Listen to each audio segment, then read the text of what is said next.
एकनाथ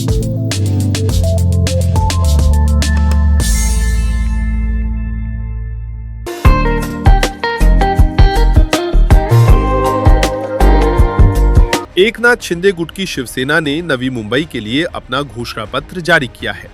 घोषणा पत्र में शहर के बुनियादी मुद्दों को केंद्र में रखते हुए कई अहम और लुभावने वादे किए गए हैं। पार्टी ने सत्ता में आने पर नवी मुंबईकरों को 24 घंटे पानी उपलब्ध कराने, बढ़ती पार्किंग समस्या के समाधान के लिए योजनाबद्ध पार्किंग स्टेशन बनाने और फेरीवाला नीति को सख्ती से लागू करने का वादा किया है। इसके तहत फेरी वालों के लिए शहर के अलग अलग हिस्सों में विशेष जोन भी विकसित किए जाएंगे, जिससे आम नागरिकों को राहत मिलेगी। करदाताओं को राहत देते हुए शिवसेना ने अगले 5 वर्षों तक पानी बिल और प्रॉपर्टी टैक्स में कोई बढ़ोतरी नहीं करने और 500 वर्ग फुट तक के घरों को संपत्ति कर से पूरी छूट देने की घोषणा की है। साथ ही SRA और क्लस्टर योजनाओं के माध्यम से झोपड़पट्टी मुक्त और प्रदूषण मुक्त नवी मुंबई बनाने का भी दावा किया गया है। इस मौके पर शिवसेना सांसद नरेश म्हस्के ने कहा कि नवी मुंबई में शिवसेना की लड़ाई बीजेपी से नहीं बल्कि नाइक जनता पार्टी से है। वहीं शिवसेना उपनेता विजय नाहटा ने संजीव नाइक से जुड़ा एक पुराना पत्र सार्वजनिक करते हुए उन पर सवाल खड़े किए, जिसके बाद राजनीतिक माहौल गर्मा गया है। सुजलाम सुफलाम आणि भयमुक्त नवी मुंबई, लोकाभिमुख महानगरपालिका असं नवं सरकार आणण्याच्या दृष्टीने आम्ही जाहीरनामा प्रसिद्ध करतोय।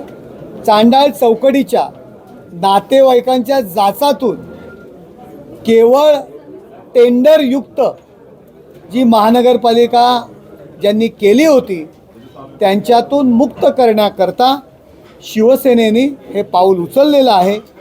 जी कामगार वस्ती आहे, माथाडी कामगार आहेत, कामगार वर्ग आहे, त्यांना त्यांच्या हक्काची चांगली घरं देणं, मोठी घरं देणं, 24 तास पाणी पुरवठा करणं, ग्रामीण भागामध्ये चांगले रस्ते देणं, चांगले फुटपाथ देणं, केवळ मलमपट्टी नव्हे तर संपूर्ण नवी मुंबईचा विकास एम्सच्या धर्तीवरती या ठिकाणी आरोग्य सुविधा पुरवणं, त्याचबरोबर यामध्ये एक चांगलं टुरिझम सेंटर बनवणं, त्याचबरोबर विविध पद्धतीने नवी मुंबई सुजलाम सुफलाम करण्याच्या दृष्टीने अनेक प्रकल्प या ठिकाणी राबवण्याचा आम्ही प्रामाणिकपणे प्रयत्न आम्ही करणार आहोत।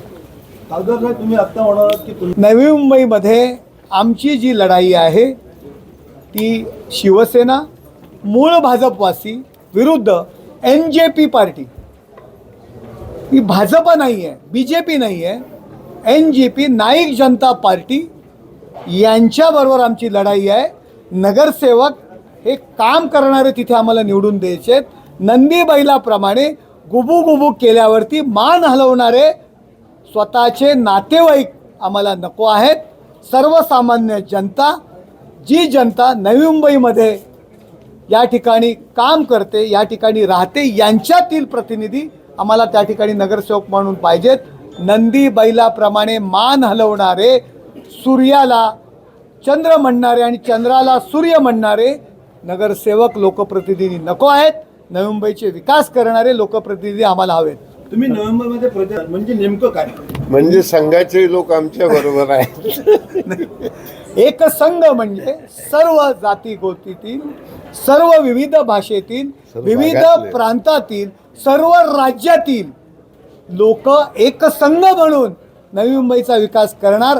फक्त स्वतः आणि स्वतःच्या कुटुंबातील मंडळी नव्हे तर एक संघाप्रमाणे सर्व समाजातील प्रतिनिधी, सर्व राज्यातील प्रतिनिधी, सर्व जिल्ह्यातील प्रतिनिधी एकत्र येऊन काम करणार, त्याला आम्ही एक संघ म्हटलंय। तुम्ही अर्थ जर संघ घेत असाल तर तुमचा अर्थ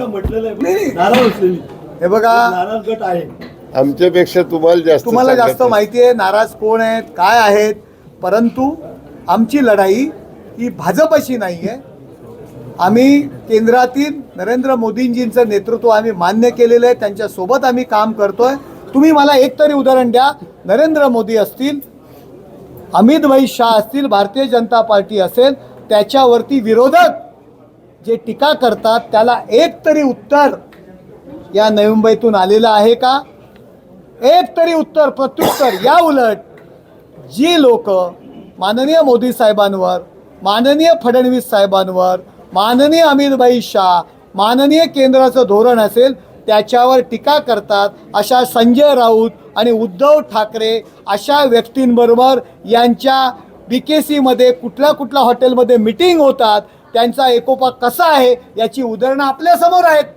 भाजपच्या केंद्रीय धोरणाविरुद्ध ज्यांनी टीका केले त्यांच्यावर यांनी कधी टीका केली आहे का? या उलट यांनी शिवसेनेवर टीका केली, जी शिवसेना केंद्राच्या धोरणासोबत आहे, जे मोदी साहेबांसोबत आहे, त्यांच्यावर या टीका करण्यात यांचा अख्खा दिवस जातो. परंतु भाजपच्या विरोधकांवरच्या विरोधात एक चकार शब्द यांच्याकडनं येत नाही. तुम्ही तपासा. युती आहे त्यांचा पुढचा महापौर असेल. महापौरांचा चेहरा कोणी दाखवतो की आमचा महापौर अमुक असेल असं कधीच सांगितलं जात नाही. घराणेशाहीचा चेहरा नसेल, जो चेहरा या नवी मुंबईला माझं स्वतःचं शहर आहे, माझ्या सभोवतालच्या नागरिकांचं शहर आहे, माझ्या बापाचं शहर नाही आहे तर माझ्या बरोबरच्या नागरिकांचं शहर आहे असा मानणारा नगरसेवक, जो नंदी बैलाप्रमाणे मान हलवणारा नसेल असा नगरसेवक या नवी मुंबई महानगरपालिकेचा महापौर असेल. घराणेशाही याचाच अर्थ मी आणि केवळ माझे बगल बच्चे असा होतो. घराणेशाही याचा अर्थ तू या पक्षात जा, मी त्या पक्षात राहतो, नाही जमलं तर पुन्हा या पक्षात या, अशा पद्धतीने जे काही चाललेलं आहे. मंदाताईंचं तुम्ही स्टेटमेंट ऐकलेलं आहे. खऱ्या अर्थाने घराणेशाही म्हणजे काय मंदाताईंकडनं तुम्ही ऐका. बघा, मी म्हटलं ना, ज्या ठिकाणी एका बाजूला पुनर्विकासाला विरोध करायचा आणि प्रत्येक ठिकाणी चिरंजीवांना खंडणी वसुली करायला लावायची. मिस्टर 5% कोण होते हे आपल्या सगळ्यांना माहीत आहे. अहो मला सांगा, शिक्षण मंडळातल्या विद्यार्थ्यांच्या दुधामध्ये पैसे खाणं, तुमच्या कपड्यामध्ये पैसे खाणं, बुटामध्ये पैसे खाणं, त्याला हरामचा पैसा म्हणतात. चिक्कीमध्ये पैसे खाणं. तर या शहराला माहीत आहे की कुणी लुटलेलं आहे, मिस्टर 5% कोण आहे. त्यामुळं त्यांनी शिंदे साहेबांबाबत बोलू नये. शिंदे साहेबांची उंची आणि यांची उंची याच्यामध्ये जमीन अस्मानाचा फरक आहे. शिंदे साहेबांची दखल अख्ख्या राज्याने देशाने घेतली. यांना मानखुर्दच्या पलीकडे कोणी ओळखत नाही. यांच्याकडे कुठलं खातं हे लोकांना माहीतसुद्धा नाही. यांना महापालिकेच्या पलीकडे कोणी ओळखतसुद्धा नाही. त्यामुळं त्या टीकेला आम्ही भीक घालत नाही. आमदार होता यांच्या मुलगाने आज नवी मुंबईचा वाटोळा करण्यामध्ये ह्या फॅमिलीचा नंबर 1 आहे. कमीत कमी आपला अधिकार होता का आम्हाला मेट्रो देण्याचा अधिकार आहे ना. हे सर्वांची पंगा घेऊन बसतात, सर्वांची अहंकारवृत्तीमुळे वाकडं करून ठेवतात. कसे जाणार? आणि ह्यांच्या अहंकाराची प्राइस नवी मुंबईकरांना द्यायला पडते. आज हे नसते मांडत बसले यांच्यावर. आमच्या इथे डीपी मध्ये पण नाही टाकलं या लोकांनी काही इथं मेट्रो रेल्वे गेली पाहिजे. आज मस्के साहेब बोलले का आम्ही शिंदे साहेबांचा पाठपुरावा करून आम्ही तिकडनं विमानतळातला थेट वाशीपर्यंत CBDला आलेला आहे. वाशीपर्यंत आणून सेक्टर वाईज इकडून ठाण्यापर्यंत घेऊन जाण्याचा आमचा विचार आहे. ह्या यांच्या अहंकारामुळे खूप नुकसान नवी मुंबईचं झालेलं आहे.